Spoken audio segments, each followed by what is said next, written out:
নির্বাচন পরিবেশ খুবই সুষ্ঠু। ভোট দিতেছে, কোনো গ্যাঞ্জাম হইতেছে না। যার যার ভোট শেষে দিচ্ছে, খুব ভালোভাবে নিশ্চিন্তে ভোট দিচ্ছি। এই প্রথম এই মেশিনে দিলাম, এটা তো আর ভেজাল লাগলো না। সবুজ বাতিরা সবুজের টিপ দিচ্ছি, একবার সহজ। নারায়ণগঞ্জ সিটিতে আইভীর হ্যাট্রিক নাকি তৈমুরের অভিষেক নির্ধারণ হবে জনরায়ে।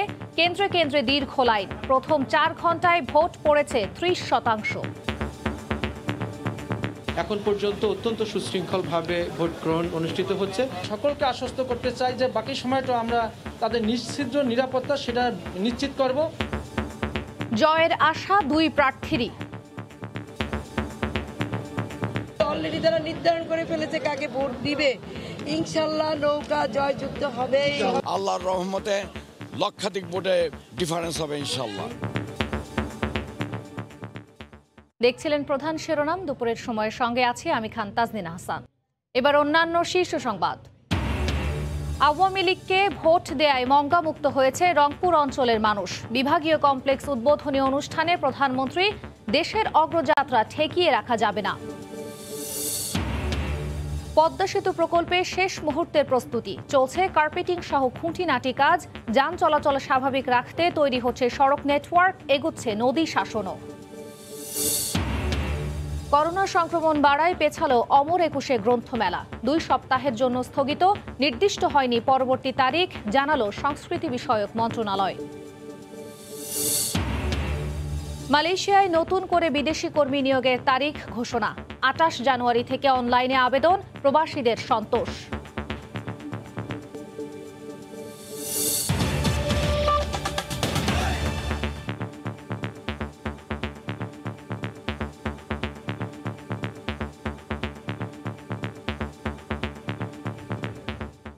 নারায়ণগঞ্জ সিটি কর্পোরেশন নির্বাচনের খবর।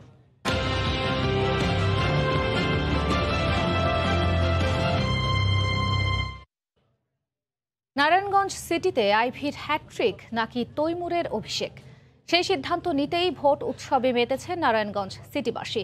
প্রথমবারের মতো ভোট হচ্ছে ইভিএমে।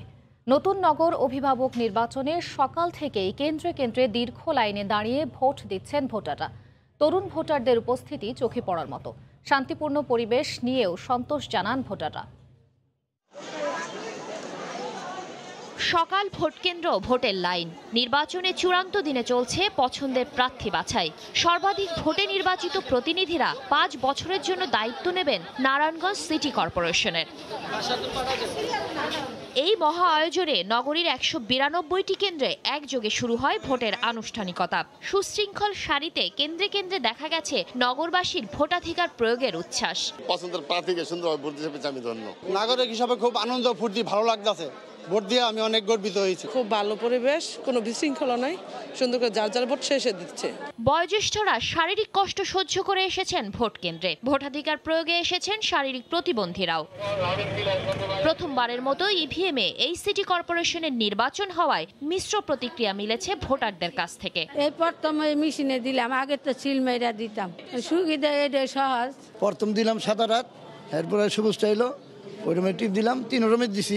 তবে বয়সে যারা তরুণ তারা এই পদ্ধতিকে বলছেন নির্ঝঞ্ঝাট হিসেবে। সহজ পদ্ধতি, মার্কা সাদা বাটন টিপ দিব, কোচে দিব শেষ ভোট, এটা সহজ। মার্কা ওইটা টিপ দিছি, দেওয়ার পরে সবুজ বাতিরা সবুজের টিপ দিচ্ছি, একবার সহজ। ভোটারদের প্রত্যাশা শেষ পর্যন্ত সুষ্ঠু নির্বাচন ও জনবান্ধব প্রতিনিধির কাছে ক্ষমতা তুলে দেওয়া। আমাদের ভোটের পরিবেশ খুবই ভালো, কোনো জায়গায় কোনো গন্ডগোল নেই। আমরা আশা করব এমন একটা সুন্দর পরিবেশে আমরা সুষ্ঠুভাবে, নিরাপদে, নিশ্চিন্তে আমরা ইনশাআল্লাহ ভোট প্রয়োগ করতে পারবো। ভোট গ্রহণ চলবে বিকেল 4টা পর্যন্ত। শাতিলা শারমিন, সময় সংবাদ। নির্বাচনের সার্বিক বিষয় নিয়ে কথা বলতে নারায়ণগঞ্জের শীতলক্ষার পাড় থেকে যুক্ত হচ্ছেন রিপোর্টার রাশেদ লিমন। তার সঙ্গে আছেন সহকর্মী বুলবুল রেজা ও মার্জিয়া মোমো।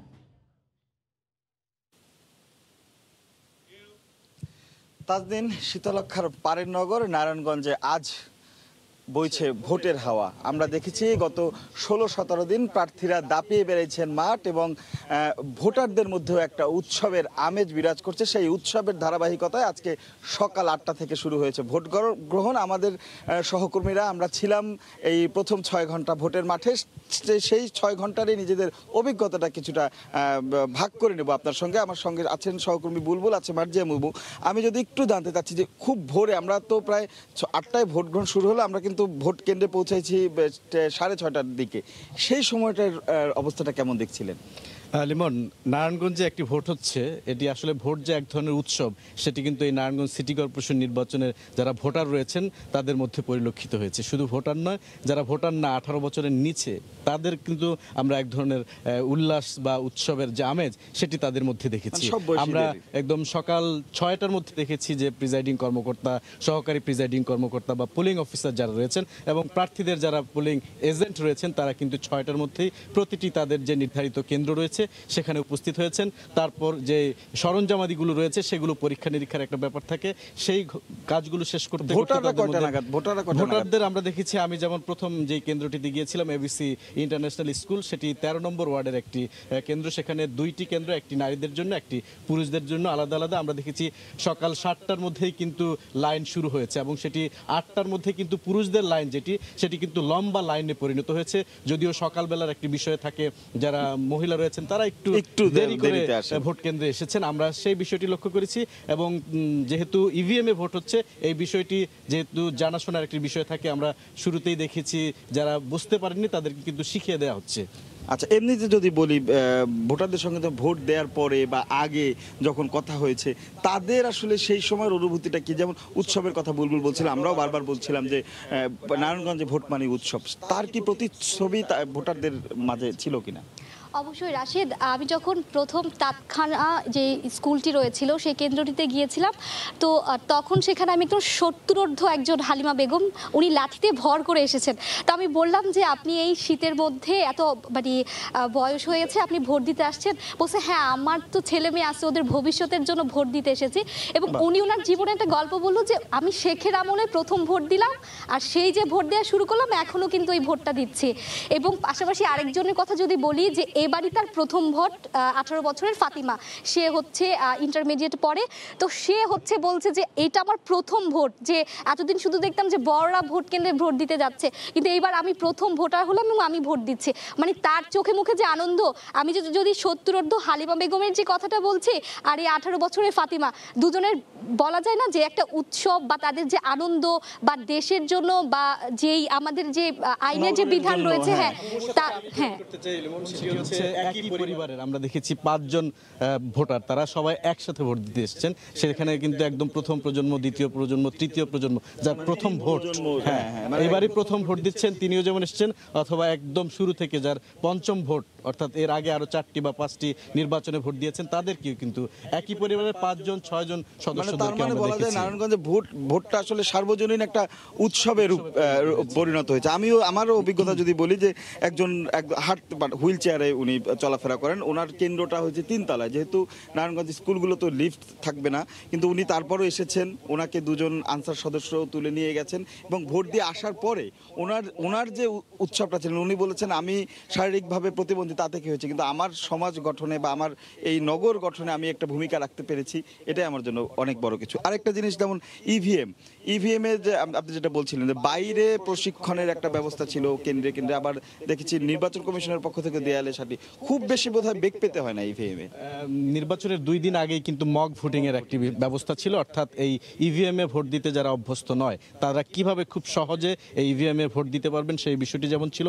আজকেও আমরা দেখেছি যারা এর আগে ইভিএম এ ভোট দিয়েছেন তাদের কোনো বেগ পেতে হয়নি, যারা একেবারে নতুন ভোট দিয়েছেন, নতুন ভোটার এবারে প্রথম ভোট দিয়েছেন, তাদের হয়তো একটু সমস্যা হচ্ছে, তবে সেটি কিন্তু 1 মিনিট বা 2 মিনিটের মধ্যেই সেই সমাধান শেষ হয়ে গেছে, খুব সহজেই তারা ভোট দিতে পেরেছেন। একটু আরেকটা আইন শৃঙ্খলার বিষয়ে জানবো আপনার কাছ থেকে সার্বিকভাবে, তার আগে একটু মুমুর কাছে। মুমু, যে বিষয়টি বলছেন, একজন নির্বাচন কমিশনারও বোধহয় ভিজিট করে গেছেন, তারপরে বেশ কিছু পর্যবেক্ষক দলও ভিজিট করে, আপনি তাদের সঙ্গে কথা বলেছেন, তাদের অভিজ্ঞতাটা কি বা তারা কি বলেছেন? রাশিদ, 3 নির্বাচন কমিশনের পক্ষ থেকে হচ্ছে কিন্তু নির্বাচন কমিশনার মাহবুব তালুকদার উনি হচ্ছে আজকে নির্বাচনে প্রায় 4টি কেন্দ্র ঘুরেছেন এবং উনি বলেছেন যে আমি বয়স্ক মানুষ এবং হচ্ছে এইবার হচ্ছে বিদায়কালে এবং এটা ওনার শেষ মেয়াদ, যে বিদায়বেলা একটা সুষ্ঠু নির্বাচন দেখতে চাই। এবং উনি বললেন যে আমি কেন্দ্রে কেন্দ্রে ঘুরেছি, ভোটারদের সাথে কথা বলেছি, যারা রিটার্নিং কর্মকর্তা রয়েছেন, প্রিজাইডিং অফিসার, তাদের সাথে কথা বলেছি। এবং উনি কিন্তু মানে ওনাকে আমরা দেখি যে এর আগে কিন্তু উনি বিভিন্ন বিষয়ে কথা বলে, কিন্তু এইবার কিন্তু ওনার যে অভিব্যক্তি ছিল সেটা কিন্তু ইতিবাচক ছিল। এবং আমরা জানি যে নির্বাচনের আগে কিন্তু যে প্রার্থীদের পক্ষ থেকে একটা কথা বলা হচ্ছিল, সহিংসতা একটা আশঙ্কা করা হচ্ছিল, কিন্তু এখন পর্যন্ত সকাল 8টা থেকে এখন পর্যন্ত কিন্তু কোনো ধরনের অপ্রীতিকর ঘটনা ঘটেনি। এবং পাশাপাশি দুই দলের বা কাউন্সিলরদের যারা সমর্থক ছিলেন তারা পাশাপাশি স্লোগান দিচ্ছে। আমারও কিন্তু এই জিনিসটা ভালো লেগেছে, বাইরে যে বুথগুলো রয়েছে সেখানে আমি এক জায়গায় দেখেছি একই টেবিলে, লম্বা একটা টেবিলে হাতি এবং নৌকা পাশাপাশি বসে তারা কিন্তু বাইরে ভোটার স্লিপ দিচ্ছে।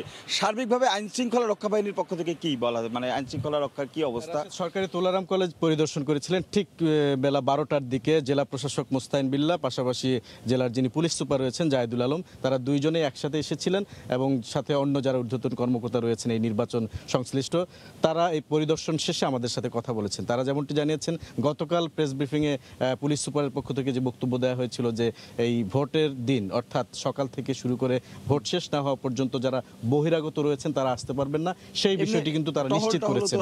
টহল জোরদার করা হয়েছিল, যে টহল বা আইন শৃঙ্খলা রক্ষা বাহিনী, র্যাব, বিজিবি সহ তাদের টহলগুলো জোরদার হয়েছে। তার মানে যে একটা শঙ্কার কথা কিন্তু আমরা দেখেছি যে কোনো ধরনের অপ্রীতিকর ঘটনা না ঘটলেও বড় দুই হেভিওয়েট প্রার্থী কিন্তু একটা শঙ্কার কথা বলছেন, কিন্তু সেই ধরনের সেই শঙ্কাও আসলে ভোটাররাই উড়িয়ে দিয়েছেন, কারণ তারা নিজেরাই নিজেদের ভোট দিতে স্বপ্রণোদিত হয়ে এসেছেন। এবং এখন পর্যন্ত স্বতঃস্ফূর্তভাবে নারায়ণগঞ্জ সিটি কর্পোরেশনের ভোট গ্রহণ হয়েছে, আর 2 ঘন্টা রয়েছে। এর 2 ঘন্টা পরেই হয়তো 4টার সময় ভোট গ্রহণ শেষ এবং এরপরেই ফলাফল গণনা, এবং তারপরেই হয়তো বা নারায়ণগঞ্জবাসী তৃতীয়বারের মতো আরেকবার তাদের এই উৎসবের মধ্য দিয়ে নতুন একজন মেয়র নির্বাচিত করবে। সেই অপেক্ষায় নারায়ণগঞ্জবাসী যেমন রয়েছে আমরাও রয়েছে, এবং তারই পরবর্তী খবরগুলো আমরা জানিয়ে দিতে পারবো। তো তার দিন এই ছিল শীতলক্ষা পাঠ থেকে আমাদের কাছ থেকে দেওয়ার মতো তথ্য। ধন্যবাদ রাশেদ, বুলবুল এবং মোমো। নির্বাচনের সার্বিক বিষয় নিয়ে কথা বলতে নারায়ণগঞ্জের শীতলক্ষার পাঠ থেকে যুক্ত হয়েছিলেন রিপোর্টার রাশেদ লিমন, বুলবুল রেজা ও মার্জিয়া মোমো। নির্বাচনে নিজেদের ভোট দিয়েছেন প্রধান 2 প্রতিদ্বন্দ্বী প্রার্থী ডাক্তার সেলিনা হায়াত আইভি এবং স্বতন্ত্র প্রার্থী তৈমুর আলম খন্দকার। তাৎক্ষণিক প্রতিক্রিয়ায় 2 প্রার্থী জানিয়েছেন ভোটের পরিবেশ এখন পর্যন্ত ভালো, জয়ের আশা প্রকাশ করেন দুজনই। কে হবেন নারায়ণগঞ্জ সিটি কর্পোরেশনের পরবর্তী মেয়র? আগের 2 বারের ধারাবাহিকতায় আইভি থেকে যাবেন নাকি নতুন কোনো মুখ আসবে, তার সিদ্ধান্ত জনরায়ের মাধ্যমে দিতে শুরু করেছেন নারায়ণগঞ্জবাসী। সকাল 8টা থেকেই শুরু হওয়া ভোটে বেলা 8:30টার কিছু পরে নগরীর মাজদাইর সিনিয়র মাদ্রাসা কেন্দ্রে নিজের ভোট দিতে আসেন স্বতন্ত্র মেয়র প্রার্থী তৈমুর আলম খন্দকার। ভোটাধিকার প্রয়োগ শেষে বেরিয়ে তিনি মুখোমুখি হন গণমাধ্যম কর্মীদের, সন্তোষ প্রকাশ করেন ভোটের পরিবেশ নিয়ে। আইডি কার্ড ছাড়া ঢুকতে দিচ্ছে না, কিন্তু ভোট দিতে তো আইডি কার্ড লাগবে না, এই কথা বলা হয় নাই যে ভোট দিতে আইডি কার্ড লাগবে। থাম্ব ইমপ্রেশনের সাথে মিললেই হবে। জনস্রোত, ভোটারদের স্রোত হাতির পক্ষে আছে, আমার পক্ষে আছে ইনশাল্লাহ। আল্লাহর রহমতে লক্ষাধিক ভোটে ডিফারেন্স হবে ইনশাল্লাহ। পরে সমর্থকদের নিয়ে বেশ কয়েকটি কেন্দ্রে ভোটের পরিস্থিতি পরিদর্শন করেন বিএনপি থেকে বহিষ্কৃত হয়ে স্বতন্ত্র নির্বাচন করা এই মেয়র প্রার্থী। এদিকে বেলা 11টার কিছু আগে নগরীর দেওভোগে শিশুবাগ বিদ্যালয় কেন্দ্রে ভোট দেন আওয়ামী লীগের প্রার্থী ডাক্তার সেলিনা হায়াত আইভি। কর্মী সমর্থকদের সঙ্গে নিয়ে জনাকীর্ণ ভোট কক্ষে ভোটাধিকার প্রয়োগ করেন 2 বার মেয়রের দায়িত্ব পালন করা এই হেভিওয়েট প্রার্থী। শিশুবাগ বিদ্যালয় কেন্দ্রের মাঠ তখন আইভির প্রতিক্রিয়া জানতে কানায় কানায় ভরে উঠেছিল পর্যবেক্ষক ও গণমাধ্যম কর্মীদের জটলায়। ভোট শেষে আইভি বলেন নারায়ণগঞ্জের জনগণ তাকেই আবারও বেছে নেবে নগরের প্রধান কর্তা হিসেবে। আমি বলবো ভোট দিতে দেওয়া হোক সবাইকে, যেখানে স্লো আছে সেখানে দ্রুত করা হোক এবং আইন শৃঙ্খলা বাহিনী যেন সহযোগিতা করে। আমি শুধু আমার কথা বলছি না, সকলের কথাই বলছি। সহযোগিতা করলে যেটা হবে সেটাই সিদ্ধান্ত মেনে নিব। তবে আমি জানি যে নারায়ণগঞ্জের মানুষ আমাকে বেছে নিয়েছে, নির্ধারিত অলরেডি তারা নির্ধারণ করে ফেলেছে কাকে ভোট দিবে। ইনশাল্লাহ নৌকা জয়যুক্ত হবেই হবে, আইবির জয় হবেই হবে, গণজোয়ারের জয় হবেই হবে। নির্বাচনের মাঠে দুই প্রার্থীর এই লড়াইয়ে শেষ পর্যন্ত আইভী মেয়র হিসেবে হ্যাট্রিক করবেন নাকি তৈমুরের অভিষেক হবে সেই রায় পেতে অপেক্ষা অন্তত সন্ধ্যা পর্যন্ত। দেবাশিস রায়, সময় সংবাদ। এই মুহূর্তে আদমজীনগরে আছেন রিপোর্টার কামরুজ্জামান মামুন এবং সিদ্ধিরগঞ্জে আছেন আফজাল হোসেন। বিস্তারিত জানতে প্রথমেই যাচ্ছি মামুনের কাছে। মামুন,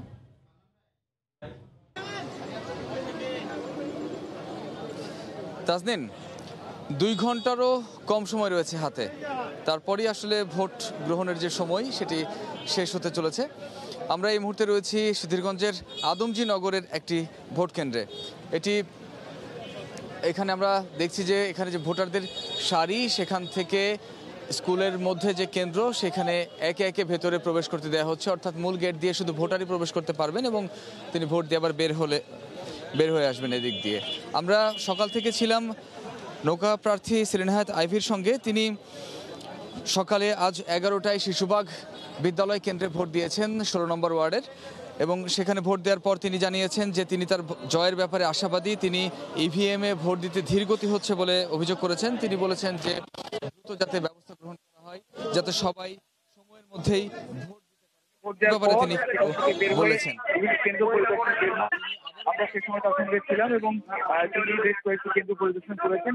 আমাদের তিনি এই মুহূর্তে 3 নম্বর ওয়ার্ডে রয়েছেন এবং বন্দর পেরিয়ে শীতলক্ষা পেরিয়ে বন্দরে আমাদের হাতে থাকা সর্বশেষ তথ্য মতে তিনি এই মুহূর্তে 3 নম্বর ওয়ার্ডে রয়েছেন এবং বন্দর পেরিয়ে শীতলক্ষা পেরিয়ে বন্দর এলাকায় যাওয়ার কথা রয়েছে তার, এবং অতঃপর তিনি 5টার মধ্যেই তার যে দেওভোগে বাড়ি রয়েছে সেখানে ফেরার কথা এবং সেখান থেকে ফলাফল পর্যবেক্ষণ করার কথা রয়েছে। তো আমরা যেটি দেখছি, এখন পর্যন্ত নির্বাচনের পরিবেশ সুষ্ঠু রয়েছে এবং শান্তিপূর্ণভাবেই এই নির্বাচন অনুষ্ঠিত হচ্ছে। এখন পর্যন্ত সহিংসতার কোনো ঘটনা বা বিশৃঙ্খল কোনো পরিস্থিতির খবর পাওয়া যায়নি। আর 2 ঘন্টারও কম সময় রয়েছে, যেটি শুরুতে বলছিলাম, তার বাদেই কিন্তু আসলে জানা যাবে ধীরে ধীরে যে কে হচ্ছেন আগামীর মেয়র। এবং ব্যালটে যেহেতু ভোট হচ্ছে না, যেহেতু শতভাগই ইভিএমে ভোট হচ্ছে, তাই বলাই যায় যে ফলাফল পেতে খুব বেশি একটা দেরি হবে না। তো আমার কাছে ছিল এতটুকুই। আমাদের আরেক সহকর্মী আফজাল হোসেন রয়েছেন সিদ্ধিরগঞ্জে, তো আমরা তার কাছে যাব। তার আগে কিছু ব্যাপার আপনাকে আরও জানিয়ে রাখি যে এইখানে যে ভোট হচ্ছে আজকে নারায়ণগঞ্জ সিটি কর্পোরেশনের 192টি কেন্দ্রে, এর আগে কিন্তু গত 2016 সালে 16 নম্বর ওয়ার্ডের সবগুলো কেন্দ্রে ইভিএম ছিল। তার আগে 2011 সালে 58টি কেন্দ্রে ইভিএম ব্যবহার করা হয়েছিল। এইবারই সর্বপ্রথম এই সিটি কর্পোরেশনের শতভাগ ইভিএমে ভোট হচ্ছে। তাই যারা ভোট দিতে আসছেন তারাও স্বাচ্ছন্দ্য বোধ করছেন, বলছেন যে ব্যালটের চেয়ে এখানে ভোট দেওয়াটা আসলে বেশি সহজ তারা বলছেন। তো আমরা চলে যাবো আমাদের সহকর্মী আফজাল হোসেনের কাছে, তিনি রয়েছেন সিদ্ধিরগঞ্জে। মামুন, আপনাকে ধন্যবাদ। আমি রয়েছি সিদ্ধিরগঞ্জের উত্তর গোদনাইল সরকারি প্রাথমিক বিদ্যালয়ে। এই কেন্দ্রটিতে পরিদর্শনে এসেছেন স্বতন্ত্র মেয়র প্রার্থী তৈমুর আলম খন্দকার। সকাল 8টার পরে তিনি তার নিজ কেন্দ্র নারায়ণগঞ্জের ইসলামিয়া কামিল মাদ্রাসায় ভোট দিয়েছেন। ভোট দেওয়ার পরে তিনি কেন্দ্র পরিদর্শনে বের হয়েছেন। এখন পর্যন্ত তিনি 17টি কেন্দ্র পরিদর্শন করেছেন এবং পরিদর্শন করার পরে তিনি গণমাধ্যমের সাথে কথা বলেছেন। গণমাধ্যম কর্মীরা তাকে ভোটের পরিবেশ নিয়ে জিজ্ঞাসা করলে তিনি বলেছেন, বরাবরই বলে আসছেন যে এখন পর্যন্ত বলার সুযোগ আসেনি ভোট কেমন হয়েছে, সুষ্ঠু হয়েছে কিনা। তিনি হয়তো 4টার দিকে ভোট শেষ হবে, ভোট শেষ করার পরে আনুষ্ঠানিক একটি প্রতিক্রিয়া তিনি জানাবেন। তবে তার ঘোর আপত্তি রয়েছে ইভিএম নিয়ে। ইভিএম ব্যবহার করা হচ্ছে শতভাগ নারায়ণগঞ্জ সিটি কর্পোরেশনে 192টি কেন্দ্রে, কিন্তু ইভিএম সম্পর্কে মানুষকে সচেতন করতে সরকার ব্যর্থ হয়েছে, নির্বাচন কমিশন ব্যর্থ হয়েছে। এটাই কিন্তু মূল অভিযোগ হচ্ছে তৈমুর আলম খন্দকার। এবং একটি বিষয় আমরা লক্ষ্য করেছি যে ইভিএমে ভোট দেওয়ার ক্ষেত্রে মানুষ এখনও পর্যন্ত খুব একটা সচেতন হননি এবং ইভিএমে কিছু একটা ত্রুটি দেখা দিয়েছিল। অনেক কেন্দ্রে ইভিএম এর কার্যক্রম বন্ধও করতে হয়েছিল ত্রুটি দেখা দেয়।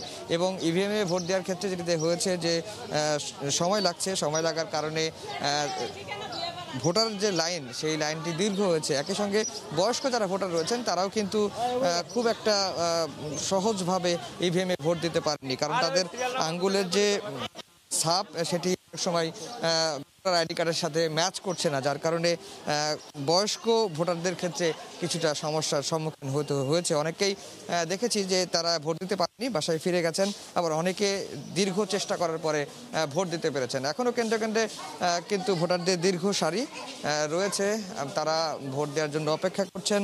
এবং নির্বাচনের যে পরিবেশ সেটি আমরা সকাল থেকেই বলছি যে এখন পর্যন্ত আমি 20টা কেন্দ্র ঘুরেছি, আমার আরও যে 5 জন সহকর্মী নারায়ণগঞ্জ সিটি কর্পোরেশন নির্বাচন কভার করছেন তারাও হয়তো এরকম কেন্দ্র পরিদর্শন করেছেন, তবে কোনো কেন্দ্রেই কোনো ধরনের অপ্রীতিকর ঘটনা বলেন, ভোট কারচুপির কোনো অভিযোগ বলেন কারো পক্ষ থেকেও পায়নি। সব কেন্দ্রেই প্রত্যেক প্রার্থীরই নির্বাচনী এজেন্ট রয়েছে, পোলিং এজেন্ট রয়েছে, তারাও কিন্তু কোনো অভিযোগ করেননি। এবং প্রতিদ্বন্দ্বী যে মেয়র প্রার্থী তৈমুর আলম খন্দকার তিনিও কিন্তু মোটা দাগে এখন পর্যন্ত ভোট নিয়ে কোনো মন্তব্য করেননি, তবে ভোট গ্রহণের প্রক্রিয়া ইভিএম নিয়ে তার ঘোর আপত্তি রয়েছে, সেটি কিন্তু বারবারই বলেছেন। তাছাড়া কোনো ধরনের বিঘ্ন বা কোনো ধরনের অপ্রীতিকর ঘটনা ছাড়াই যেভাবে উৎসবমুখর পরিবেশে নারায়ণগঞ্জ সিটি কর্পোরেশনের নির্বাচনের প্রচারণা হয়েছিল ঠিক সেইভাবেই উৎসবমুখর পরিবেশে নারায়ণগঞ্জ সিটি কর্পোরেশন নির্বাচন চলছে। তো এই ছিল তাজরিন আমার কাছে সবশেষ খবর। আফজাল এবং মামুন, আপনাদের দুজনকে ধন্যবাদ। নারায়ণগঞ্জ সিটি কর্পোরেশন নির্বাচনের সবশেষ খবর জানাতে সিদ্ধিরগঞ্জ থেকে যুক্ত হয়েছিলেন রিপোর্টার আফজাল হোসেন এবং তার আগে আদমজীনগর থেকে যুক্ত হয়েছিলেন রিপোর্টার কামরুজ্জামান মামুন। এদিকে নারায়ণগঞ্জ সিটি কর্পোরেশন নির্বাচনে বেলা 12টা পর্যন্ত 30% বেশি ভোট পড়েছে বলে জানান জেলা প্রশাসক। এখন পর্যন্ত কোথাও কোনো অপ্রীতিকর ঘটনার খবর পাওয়া যায়নি। কোনো ধরনের বিশৃঙ্খলা সৃষ্টির চেষ্টা হলে কঠোর ব্যবস্থা নেওয়া হবে বলে জানিয়েছেন পুলিশ সুপার। রাজধানীর পাশের সিটি অন্যদিকে নুরুল হুদার নেতৃত্বে নির্বাচন কমিশনের চলমান মেয়াদের শেষ ভাগে অনুষ্ঠিত এই ভোটের দিকে তাকিয়ে 17 কোটি মানুষ। ইলেকট্রনিক ভোটিং মেশিন পদ্ধতিতে অনুষ্ঠিত এই নির্বাচন শতভাগ শুদ্ধ রাখতে হার্ড লাইনে আইনশৃঙ্খলা রক্ষা বাহিনী ও মাঠ প্রশাসন। 5,17,361 জন ভোটারের মত দেয়ার এই সাংবিধানিক আনুষ্ঠানিকতা নির্বিঘ্ন করতে মাঠ তদারকিতে এবার প্রশাসনের কর্মকর্তাদের সহায়তা করছেন পুলিশ, র্যাব ও বিজিবির স্ট্রাইকিং ফোর্স সহ অন্তত 5,000-এরও বেশি সশস্ত্র ও নিরস্ত্র সদস্য। বেলা 12টায় সরকারি তোলারাম কলেজ কেন্দ্র পরিদর্শন করে জেলা প্রশাসক সাংবাদিকদের জানান পরিস্থিতি সম্পূর্ণ নিয়ন্ত্রণে, সুষ্ঠুভাবেই ব্যালটের মাধ্যমে রায় দিচ্ছেন নারায়ণগঞ্জবাসী। অত্যন্ত সুশৃঙ্খল, শান্তিপূর্ণ এবং নিরপেক্ষভাবে ভোট গ্রহণ কার্যক্রম অনুষ্ঠিত হচ্ছে। অলমোস্ট 30% ভোট কিন্তু ইতোমধ্যে সম্পন্ন হয়েছে। 192 প্রায় 5,000 ল অ্যান্ড এনফোর্সিং এজেন্সি আমরা রেখেছি। দিবসের শেষ পর্যন্ত এই শান্তিপূর্ণ সহাবস্থানটি বজায় থাকবে। এদিকে জেলার প্রধান পুলিশ কর্তাও জানিয়েছেন আইন শৃঙ্খলা বাহিনী কঠোর অবস্থানে আছে। মানুষ নির্বিঘ্নে ভোট কেন্দ্রে আসছেন, বিশেষ করে মা বোনেরা তারা কিন্তু ব্যাপক হারে আসছেন এবং ভোট দিচ্ছেন এবং কোনো বহিরাগত ভোট কেন্দ্রের কোনো প্রভাব বিস্তার করতে পারবে না। সেজন্য যা যা করেনি আমরা সবটাই করছি। চাষাড়া আদর্শ স্কুল কেন্দ্র পরিদর্শন করে নির্বাচন কমিশনার মাহবুব তালুকদারও নিজের মতামত তুলে ধরেন গণমাধ্যমে। তার দাবি একটি সুষ্ঠু নির্বাচনের পথেই রয়েছে এনসিসি। ভোট যত বেশি কাস্ট হবে আমি ততই খুশি, এবং আমি আমাদের এই যে বিদায় লগ্নে আমি একটা ভালো নির্বাচন দেখতে চাই। নির্বাচনে 192টি কেন্দ্রের মধ্যে 30টিকে অতি ঝুঁকিপূর্ণ চিহ্নিত করা হলেও সেগুলোর কোথাও কোনো অপ্রীতিকর পরিস্থিতি কিংবা অচলাবস্থার ঘটনা ঘটেনি। নিবন্ধিত 9টি পর্যবেক্ষক সংস্থাও রয়েছে এনসিসি নির্বাচন পর্যবেক্ষণে। দেবাশিস রায়, সময় সংবাদ। নারায়ণগঞ্জের সিদ্ধিরগঞ্জ এলাকায় ভোটের পরিস্থিতি জানাতে সেখান থেকে যুক্ত হচ্ছে রিপোর্টার ধ্রুব ব্যানার্জি। সরাসরি যাচ্ছি তার কাছে। ধ্রুব, নির্বাচনী প্রচারণায় এতদিন মুখর ছিল নারায়ণগঞ্জ সিটি কর্পোরেশন, ঠিক আজকে নির্বাচনের মাঠে এবং ভোটের লড়াই চলছে। নির্বাচনের বিভিন্ন এলাকা ঘুরে আমরা দেখেছি ভোটের মাঠে কিন্তু জনগণ তাদের ভোটাধিকার প্রয়োগ করছেন। এবং এখন আমরা আছি ধনকুণ্ডা পপুলার হাই স্কুলে। এখানে আমরা এসে দেখতে পেয়েছি প্রচুর পরিমাণ মানুষ এখানে রয়েছেন এবং এখানে যেমন পুরুষ ভোটার রয়েছেন তেমন এখানে রয়েছেন নারী ভোটাররাও।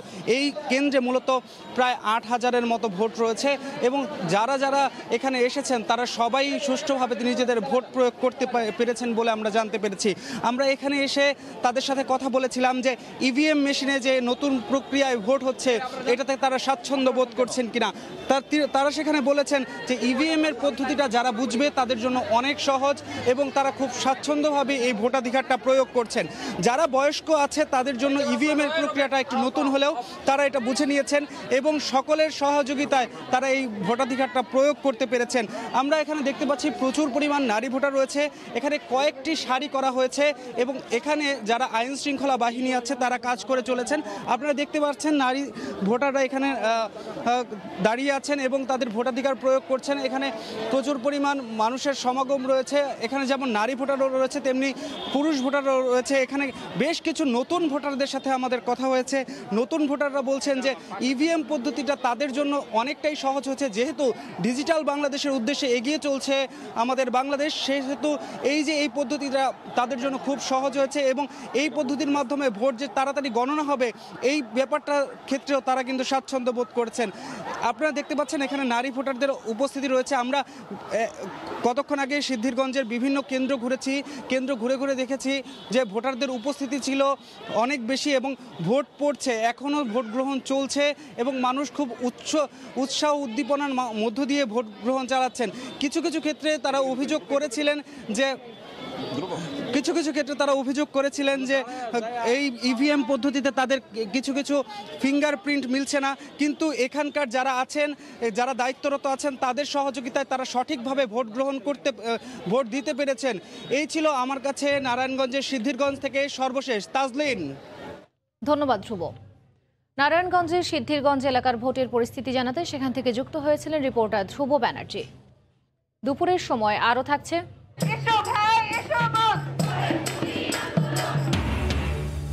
দফায় দফায় বৈঠকেও মিলছে না সমাধান। প্রভোস্ট কমিটির পদত্যাগ সহ ৩ দফা দাবিতে শাহজালাল বিশ্ববিদ্যালয়ের চতুর্থ দিনের আন্দোলনে শিক্ষার্থীরা।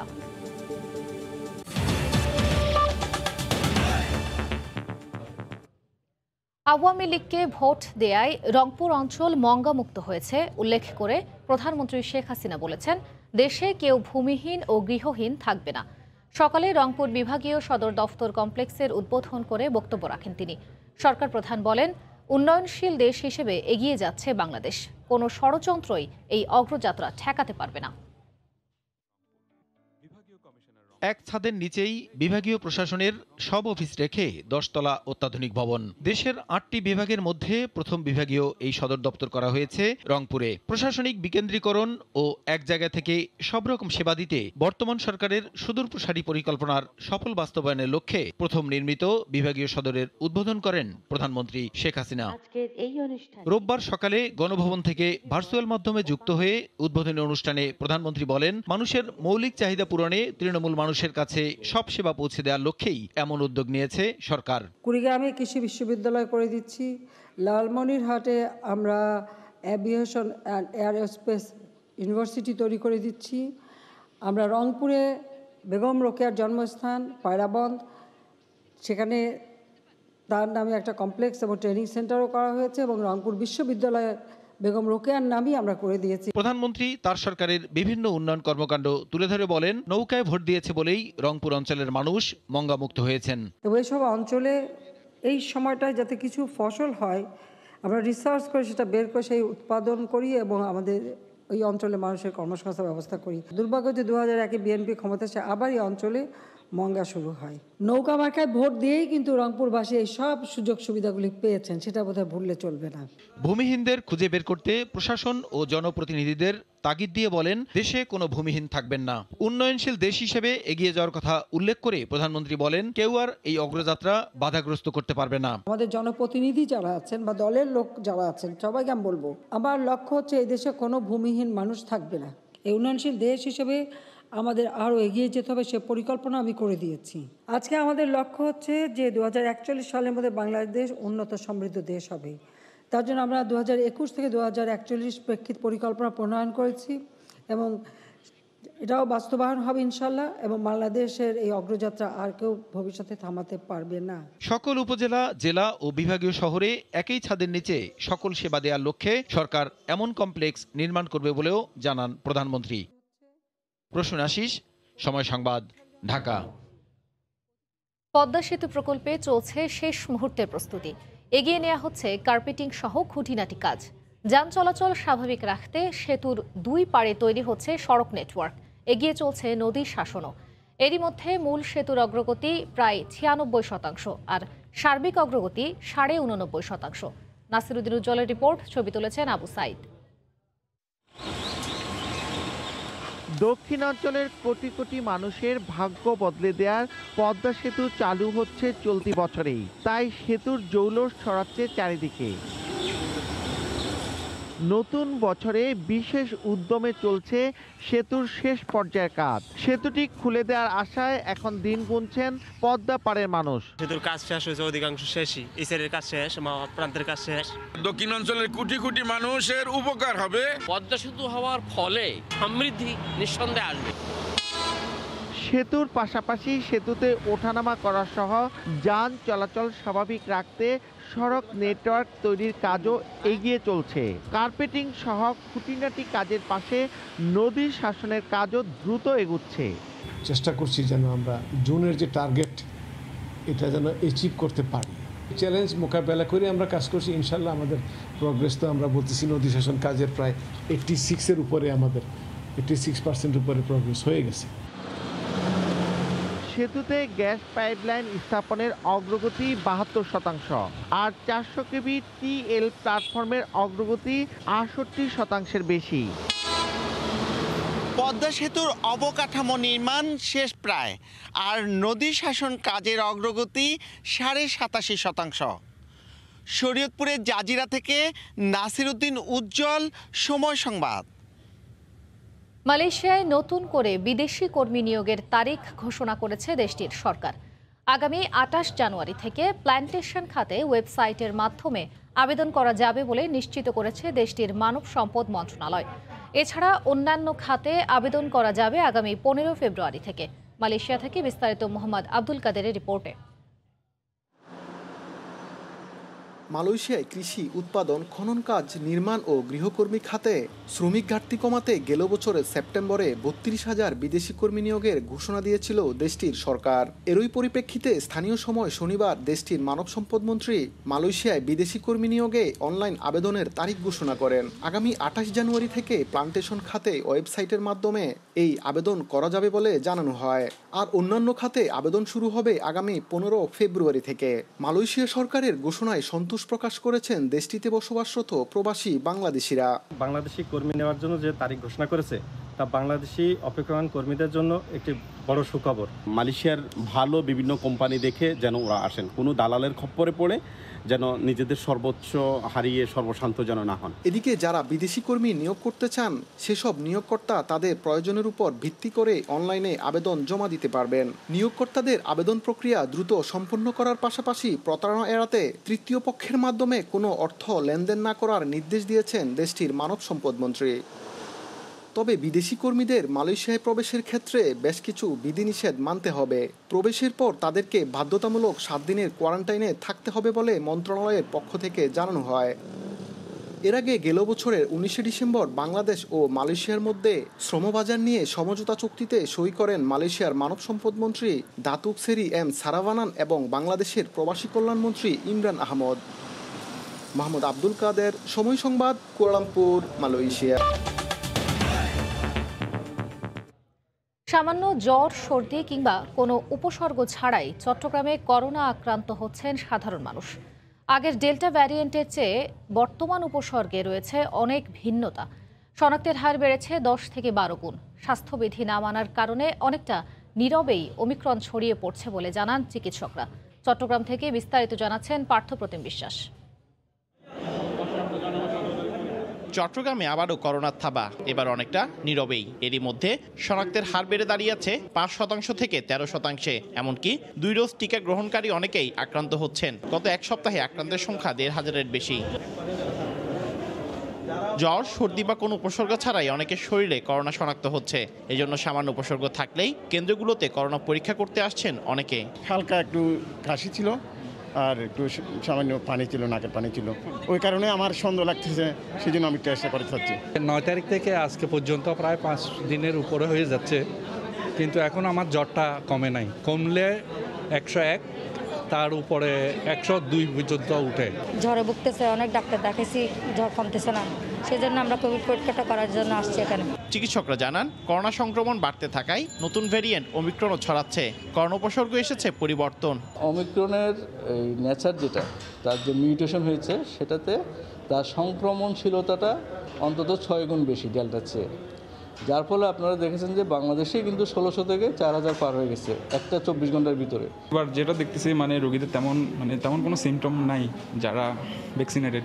এদিকে এখনো জিনোম সিকোয়েন্স করা হয়নি ওমিক্রনের। শিগগিরই এজন্য মেশিন স্থাপন করা হবে বলে জানান চট্টগ্রাম স্বাস্থ্য বিভাগের পরিচালক। শনাক্তকরণ জেনোটাইপ ছাড়া আপনার অন্য কিছু রকমের করাটা সঠিক নয়, যেটা আইডিসিআর করছে এবং চট্টগ্রামে বিআইটিআইডিতে করার জন্য আমরা প্রক্রিয়া চালাচ্ছি। চট্টগ্রাম বিভাগের তথ্য মতে এ পর্যন্ত চট্টগ্রামে করোনা আক্রান্ত হয়ে মহানগরীতে 725 জন ও উপজেলায় 610 জনের মৃত্যু হয়েছে। করোনা সংক্রমণের ঊর্ধ্বগতির মধ্যেই স্বাস্থ্যবিধি মানার ক্ষেত্রে কোনো ধরনের বালাই নেই সাধারণ মানুষের মধ্যে। এখনই যদি সাধারণ মানুষকে স্বাস্থ্যবিধি মানার ক্ষেত্রে সচেতন করা না যায়, তাহলে ডেল্টার মতো ওমিক্রনও ভয়াবহ আকার ধারণ করতে পারে বলে ধারণা চিকিৎসকদের। নগরীর আন্দরকিল্লা এলাকা থেকে পার্থপ্রতিম বিশ্বাস, সময় সংবাদ, চট্টগ্রাম। দফায় দফায় বৈঠক হলেও মিলছে না সমাধান। সিলেটে শাহজালাল বিজ্ঞান ও প্রযুক্তি বিশ্ববিদ্যালয়ের বেগম সিরাজুন্নেসা চৌধুরী ছাত্রী হলের প্রভোস্ট কমিটির পদত্যাগ সহ 3 দফা দাবিতে চতুর্থ দিনের মতো আন্দোলন চালিয়ে যাচ্ছেন ছাত্রীরা। আন্দোলনের কারণে বিশ্ববিদ্যালয়ের বাস চলাচল বন্ধ রয়েছে। হাবিবুল হাসান রিজভীকে সঙ্গে নিয়ে বিস্তারিত জানাচ্ছেন ইকরামুল কবির, ছবি তুলেছেন নৌশাদ আহমদ চৌধুরী। শনিবার রাত 1টায় আন্দোলন স্থগিত করার 8 ঘন্টার মাথায় আবার রোববার সকাল থেকে চতুর্থ দিনের মতো গোল চত্বরে অবস্থান নিয়ে আন্দোলন করছেন শাহজালাল বিজ্ঞান ও প্রযুক্তি বিশ্ববিদ্যালয়ের শিক্ষার্থীরা। বেগম সিরাজুন্নেসা চৌধুরী হলের আন্দোলনরত শিক্ষার্থীরা বিশ্ববিদ্যালয়ের বাস চলাচল বন্ধ করে দিয়েছেন। দাবি না মানা পর্যন্ত আন্দোলন চলবে বলে জানান তারা। প্রভোস্ট ম্যাম কন্টিনিউয়াসলি আমাদের যে জুনিয়র মেয়েরা হলে উঠতেছে, যারা আমিরে আছে, ফজলে আছে, তাদের সবার সাথে কন্টিনিউয়াসলি খারাপ ব্যবহার করে যাচ্ছে। বেগম সিরাজুন্নেসা চৌধুরী ছাত্রী হলের প্রভোস্ট সহ 11 সদস্যের প্রভোস্ট কমিটির পদত্যাগ এবং 3 দফা দাবিতে বৃহস্পতিবার রাত 10টা থেকে আন্দোলন চালিয়ে আসছেন তারা। ফুল প্রভোস্ট বডির পদত্যাগ, দ্বিতীয়টি ছিল আমাদের হলে যে সকল অব্যবস্থাপনা রয়েছে এগুলো সব সংস্কার, এবং তৃতীয়টি ছিল যে ছাত্রী বান্ধব প্রভোস্ট নিয়োগ দেওয়া। এদিকে সমস্যা সমাধানে বিশ্ববিদ্যালয়ের উপাচার্য বিভিন্ন কমিটির সঙ্গে দফায় দফায় সভা চালিয়ে যাচ্ছেন। ইকরামুল কবির, সময় সংবাদ, সিলেট। করোনা সংক্রমণ বাড়ায় পেছালো অমর একুশে গ্রন্থমেলা। 2 সপ্তাহের জন্য স্থগিত করা হয়েছে। নতুন তারিখ পরবর্তীতে জানিয়ে দেওয়া হবে বলে জানিয়েছে সংস্কৃতি বিষয়ক মন্ত্রণালয়। বাঙালির প্রাণের আয়োজনের নাম অমর একুশে গ্রন্থমেলা। যে কটি উৎসব আর আয়োজনে বাঙালি একাট্টা হয় তার মধ্যে অন্যতম বইমেলা। গত 2 বছর থেকে করোনার হানায় বইমেলা আয়োজনে ভাটা পড়েছে, তবে মেলা বন্ধ হয়নি কোনোবারই। গত বছরের মতো এবারও ভাষার মাসের শুরুতেই হচ্ছে না অমর একুশে গ্রন্থমেলা।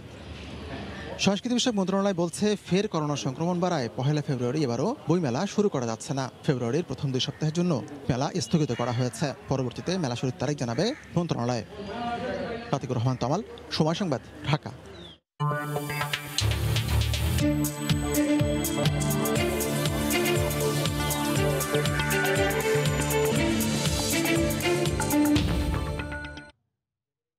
পর্যটক সমাগমের পাশাপাশি চাহিদা থাকায় খাগড়াছড়িতে গড়ে উঠেছে ইকো রেস্তোরাঁ। প্রকৃতি বান্ধব এই রেস্তোরাঁ পর্যটকদের পছন্দের শীর্ষে। এখান থেকে প্রকৃতির সৌন্দর্য ও খুব কাছাকাছি থেকে উপভোগ করতে পারেন পর্যটকরা। এছাড়াও ক্ষুদ্র নৃগোষ্ঠীর ঐতিহ্যবাহী খাবার দর্শনার্থীদের আকৃষ্ট করছে। জিতেন বড়ুয়ার তথ্য ও ছবি নিয়ে রিপোর্ট। সম্প্রতি খাগড়াছড়িতে পর্যটকদের আগমন বেড়েছে। প্রতি মাসে অন্তত 30,000 পর্যটক ভ্রমণে আসছেন। এতে মাসে লেনদেনও হচ্ছে 10 কোটি টাকার মতো। আর পর্যটক সমাগম বাড়ায় গড়ে উঠছে একের পর এক ইকো রেস্তোরাঁ। শহর থেকে কিছু দূরে প্রকৃতির কাছাকাছি এসব পরিবেশ বান্ধব রেস্তোরাঁ গড়ে উঠছে।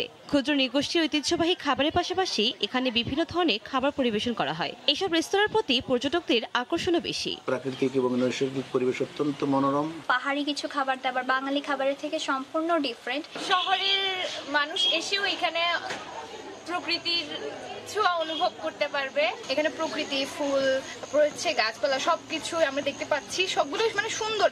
নতুন নতুন ইকো রেস্তোরাঁ গড়ে ওঠায় বেকার যুবকদের কর্মসংস্থানও তৈরি হচ্ছে। জব থাকার কারণে নিজেও চলতেছে এবং আমার ফ্যামিলিও চলতেছে। টাকা পয়সা দিয়ে পড়ালেখাও চালাতে পারছি আর আমার পরিবারকে চালাতে পারছি। উদ্যোক্তারা বলছেন, শহরের গণ্ডির বাইরে প্রকৃতির কাছাকাছি এসব রেস্তোরাঁ গড়ে তোলায় পর্যটকদের জন্য বাড়তি আকর্ষণ তৈরি করছে। রেস্টুরেন্টে আছেন একদিকে আর প্রকৃতিটাকে উপভোগ করার জন্য মনোরম পরিবেশ দেখেন, এই জন্য প্রকৃতিটাকে উপভোগ করার জন্য এখানে তাদের দিন দিন আগ্রহতা বাড়ছে। এনভায়রনমেন্টটা হচ্ছে এমন একটা জায়গায় হবে যে জিনিসটা হচ্ছে পুরোপুরি ন্যাচারাল, যে জিনিসটা ওটা হচ্ছে একটু অন্যরকম টাইপের হবে। তো আমরা হচ্ছে মনে করি আমরা সাকসেস। জেলা সদরে প্রায় 50টি ইকো রেস্তোরাঁ গড়ে উঠেছে। সরকারিভাবে ঋণ সুবিধা পেলে এ ধরনের রেস্টুরেন্ট আরও বাড়বে বলে মনে করছেন সংশ্লিষ্টরা। সময় সংবাদ, খাগড়াছড়ি। দুপুরের সময়ের শীর্ষ সংবাদ জানিয়ে দিচ্ছে আরেকবার। নির্বাচন পরিবেশ খুবই সুষ্ঠু। ভোট দিতেছে, কোনো গ্যাঞ্জাম হইতেছে না। সবুজ বাতিরা সবুজের টিপ দিচ্ছি, একবার সহজ। নারায়ণগঞ্জ সিটিতে আইভির হ্যাট্রিক নাকি তৈমুরের অভিষেক, নির্ধারণ হবে জনরায়ে। কেন্দ্রে কেন্দ্রে দীর্ঘ লাইন, প্রথম 4 ঘন্টায় ভোট পড়েছে 30%। অলরেডি তারা নির্ধারণ করে ফেলেছে কাকে ভোট দিবে। ইনশাআল্লাহ নৌকা জয়যুক্ত হবে। আল্লাহর রহমতে লক্ষাধিক ভোটে ডিফারেন্স হবে ইনশাআল্লাহ।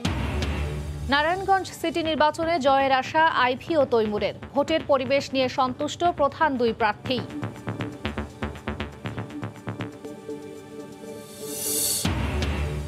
এবং আওয়ামী লীগকে ভোট দেয়ায় মঙ্গামুক্ত হয়েছে রংপুর অঞ্চলের মানুষ। বিভাগীয় কমপ্লেক্স উদ্বোধনী অনুষ্ঠানে প্রধানমন্ত্রী, দেশের অগ্রযাত্রা ঠেকিয়ে রাখা যাবে না। এই ছিল দুপুরের সময়, সঙ্গে থাকুন সময়।